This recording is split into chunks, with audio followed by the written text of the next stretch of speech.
In this video, Tesla's full self-driving software handles every single maneuver that you see.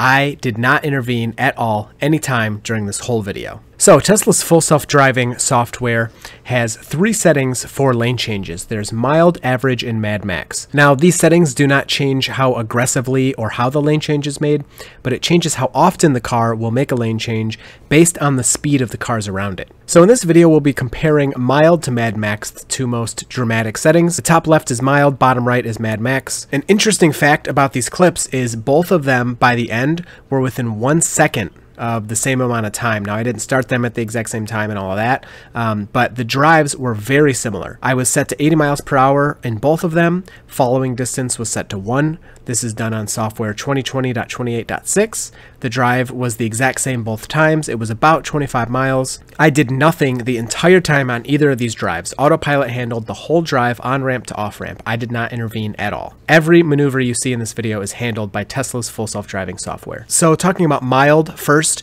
if you'll see near the beginning, it gets stuck for a long time, and actually around the 1 minute and 30 second mark, you'll see that I check the settings to make sure that the auto lane changes are still enabled, which they were.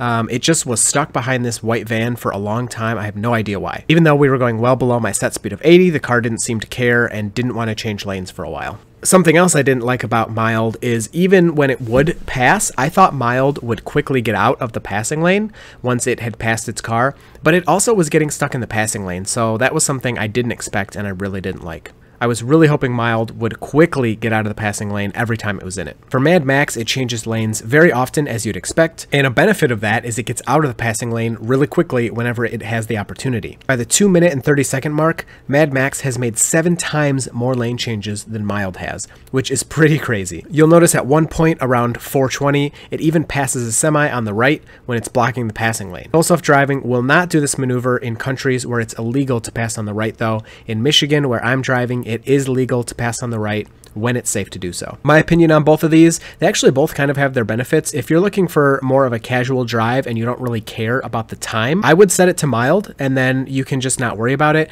If you want to get somewhere faster and you really don't want to intervene too much, you don't want to do much of anything, Mad Max is going to do that for you. It did make the drive a bit faster. So enjoy the rest of the video. Check out Mad Max versus mild. In my opinion, I think I like Mad Max a lot more just for my driving style, but I can see mild having its place as well. Let me know what you think down in the comments below. Which one do you think performs better? Which one would you prefer? Do you think either of them did anything that was unacceptable in your opinion? I look forward to talking to you down in the comments. Hope you enjoy this one, and you will see my car in the next video.